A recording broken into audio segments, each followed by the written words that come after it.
Hello दोस्तों, आप सभी का स्वागत है आपके अपने यूट्यूब चैनल एजुकेशन क्लास जेएमवी पर। तो दोस्तों, आज क्लास 10th का संस्कृत चैप्टर 2 जिसका नाम है पाटलिपुत्र वैभवम या पाटलिपुत्र का वैभवम, उसी का वीवीआई ऑब्जेक्टिव देखेंगे। और ये बिहार बोर्ड का है, पार्ट नंबर 1 ऑब्जेक्टिव क्वेश्चन है। तो देखिए, प्रश्न संख्या 1 में कहता है पाटलिपुत्र नगर का इतिहास कितने वर्षों का है। तो इसका करेक्ट आंसर है 2500 वर्ष, ऑप्शन डी। और प्रश्न संख्या 2 में कहता है पाटलिपुत्र का दूसरा नाम क्या है। तो इसका करेक्ट आंसर है पुष्पपुर, ऑप्शन ए। और प्रश्न संख्या 3 में कहता है पाटलिपुत्र किस नदी के किनारे बसा है। तो इसका करेक्ट आंसर है गंगा, ऑप्शन बी। और प्रश्न संख्या 4 में कहता है चंद्रगुप्त मौर्य के समय पाटलिपुत्र की रक्षा व्यवस्था कैसी थी। तो इसका करेक्ट आंसर है अति उत्कृष्ट, ऑप्शन बी। और प्रश्न संख्या 5 में कहता है भगवान बुद्ध ने पाटलिग्राम के बारे में क्या भविष्यवाणी की थी। तो इसका करेक्ट आंसर है यह महानगर बनेगा, ऑप्शन बी। और प्रश्न संख्या 6 में कहता है पाटलिपुत्र का प्राचीन महोत्सव कौन सा था। तो इसका करेक्ट आंसर है कौमुदी महोत्सव, ऑप्शन सी। और प्रश्न संख्या 7 में कहता है पाटलिपुत्र के प्रसिद्ध संग्रहालय का नाम क्या है। तो इसका करेक्ट आंसर पटना संग्रहालय, ऑप्शन सी। और प्रश्न संख्या 8 में कहता है राजशेखर के अनुसार पाटलिपुत्र का शिक्षा में क्या योगदान था। तो इसका करेक्ट आंसर यह शिक्षा का केंद्र था, ऑप्शन बी। और प्रश्न संख्या 9 में कहता है पाटलिपुत्र का नाम किस पुष्प के नाम पर रखा गया है। तो इसका करेक्ट आंसर है पाटल, ऑप्शन सी। और प्रश्न संख्या 10 में कहता है पाटलिपुत्र का उल्लेख किस कवि की रचना में हुआ है। तो इसका करेक्ट आंसर है दामोदर गुप्त, ऑप्शन बी। और प्रश्न संख्या 11 में कहता है पाटलिपुत्र में स्थित गुरुद्वारा किसके लिए प्रसिद्ध है। तो इसका करेक्ट आंसर है गुरु गोविंद सिंह, ऑप्शन सी।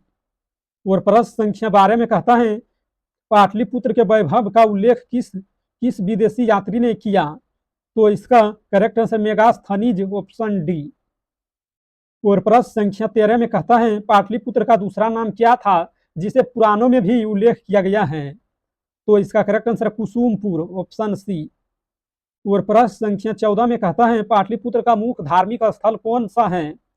तो इसका करेक्ट आंसर महावीर मंदिर, ऑप्शन ए। और प्रश्न संख्या 15 में कहता है किस काल में पाटलिपुत्र नगर जीर्ण शीर्ण अवस्था में था। तो इसका करेक्ट आंसर मध्यकाल में, ऑप्शन बी। और प्रश्न संख्या 16 में कहता है पाटलिपुत्र नगर का उल्लेख किस ग्रंथ में मिलता है। तो इसका करेक्ट आंसर है मुद्राक्षस, ऑप्शन सी। और प्रश्न संख्या 17 में कहता है पाटलिपुत्र को किस काल में पटना कहा जाने लगा। तो इसका करेक्ट आंसर है मुगल काल, ऑप्शन बी। और प्रश्न संख्या 18 में कहता है पटन देवी किसकी रक्षा करती हैं। तो इसका करेक्ट आंसर नगर की, ऑप्शन बी।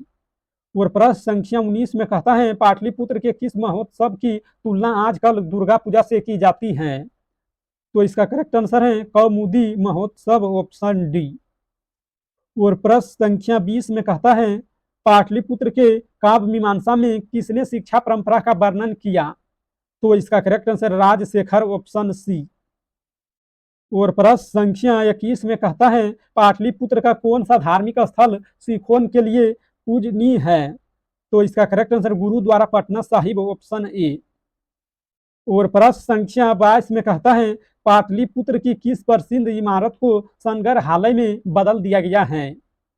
तो इसका करेक्ट आंसर है गोलघर, ऑप्शन सी।